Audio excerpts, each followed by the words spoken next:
Now this here is BMW's X1. It gets a 136 horsepower petrol, a 150 horsepower diesel, and this iX or electric with 313 horsepower.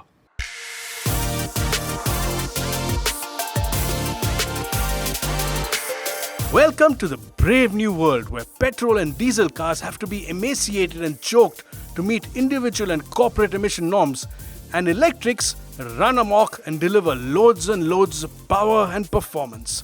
But what's the iX1 with 313 horsepower and a few other changes like to drive and ride in? Let's start in efficiency mode.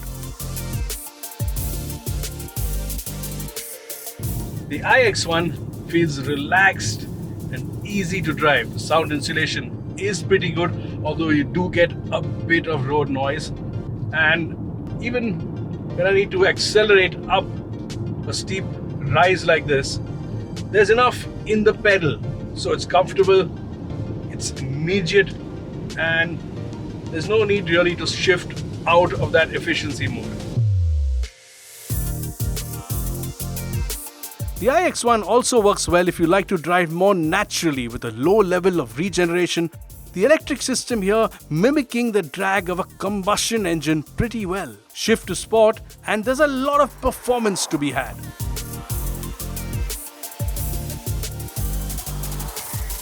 Now straight up I want to check on performance, and I'm going to use the boost mode. That's 10 seconds, foot down, and yes, that's a lot. That's pulling really hard, and BMW says 0 to 100 in 5.6 seconds. Well, we easily did that. So this clearly is the X1 for those looking for power and performance. Also a laugh a minute, overtaking slower traffic in sport. That instant surge of power just helping us fly by. Thanks to the twin motor 4-wheel drive setup, the iX1 also has no problem in putting the power down, even sending more power to the rear wheels as you exit corners. But while it has the performance, plenty of it, it doesn't quite have the handling chops. You enter a corner fast and yes, it does feel confident, but there's a lot of roll, you start losing grip, and body control isn't as tight, and it doesn't feel as agile as it should. You expect more from a BMW, and well, with this additional power, the limitations of this chassis and especially this setup come through when you drive it a bit hard. Some of the blame has to fall on the 2-ton body weight, and wish the steering were better too. It lacks real feel when loaded up and is a bit inconsistent.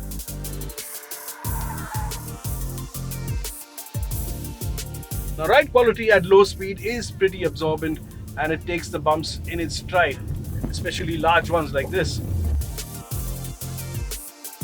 But go a bit quicker on a bad road like this and it does toss you around a bit, and the suspension does feel a bit reactive.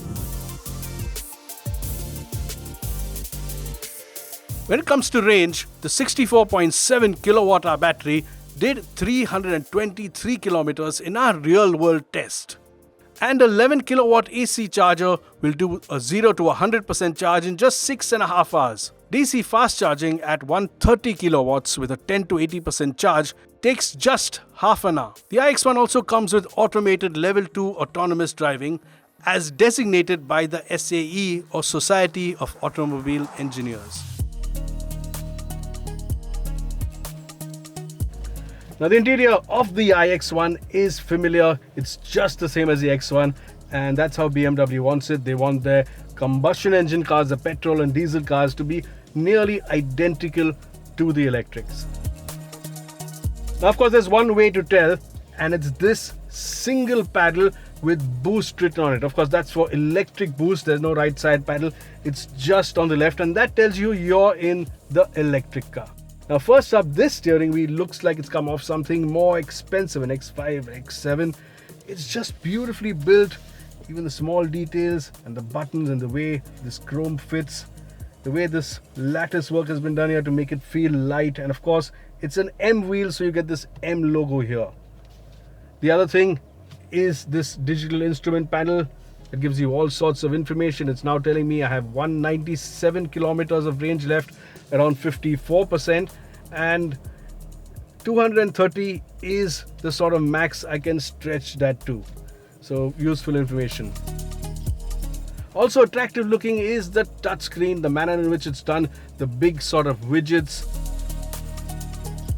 And it's customizable, so you can move things around. Of course, should you get a bit lost, you can go straight to the browse menu, and then every single app or function is listed out just like it is on your phone. So it's easy to see. It's just one level inside, and well, that's exactly what you want when you're in a hurry to find something. The climate menu, however, is on the screen, and that's a bit of a pain, especially when you want to adjust it on the move and you can't make out what button you're hitting while driving and looking up ahead, which of course you should be doing. So the safe way is to stop, adjust it, and well, that's not perfect. What also isn't perfect is that to get to the drive modes, you have to press a shortcut button here and then select the mode you want on the screen. Sport and efficiency, yes, they are pretty large and easy to hit on the move, but you need to go to this button and then again back to the screen.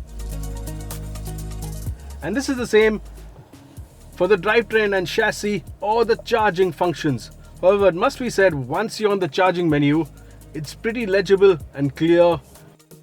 You can set your mode, your departure plan, your AC limit, charging target, fan loudness, and even precondition the battery, which is essential if you want to extend your battery life. What also stands out is the quality here. This is real metal, it's cold to touch, nice quality leather, double stitching, and everything feels solid and beautifully built. This is true of this center console as well, but this armrest is for left-hand drive. Look at which way it opens. You also get a lot of storage space in this center console because there's no gear lever. It's shifted to this push button system here on the elevated elbow rest. That's your charging pad with this nice holder for your phone. Pretty smart. 2 cup holders, a nice tray here, and of course space under this elbow rest. Now this is the M version, so you get slightly sportier seats with this extendable thigh support, lateral support, and I also love the way it's put together, this cream or off-white material, this faux leather, and the blue stitching to indicate it's an electric. You also get good shoulder support for the seats and a massaging function.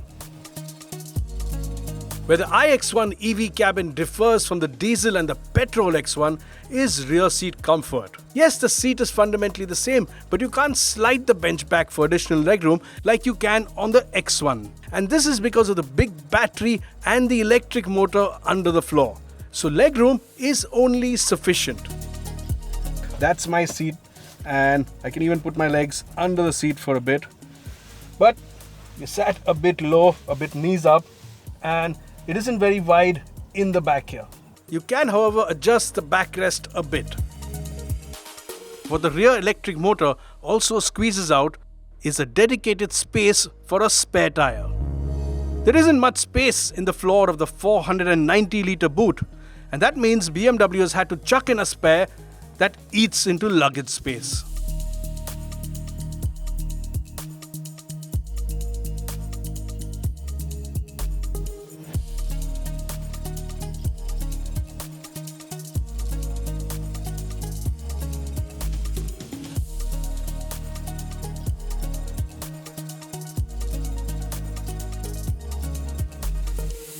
BMW's all-electric iX1 delivers something no ICE X1 can: loads and loads of performance. This easily makes it the most fun X1 of the range. Clearly something potential owners will be able to relate to. The iX1 also delivers 323 kilometers of real-world range, as tested on the Autocar EV test route, and then what the upmarket cabin manages to deliver is a proper luxury car experience. The iX1, however, retails for Rs 66.9 lakh, roughly 20 lakh more than the diesel X1, or rupees 10 lakh more than electric rivals like the Volvo XC40 Recharge. Then the rear seat isn't as comfortable as the combustion engine X1, and it doesn't quite attack corners with the same agility and verve we've come to expect of BMWs. Still, if strong performance and an upmarket cabin are important, and you're willing to stretch your budget, the iX1 could be a compelling alternative.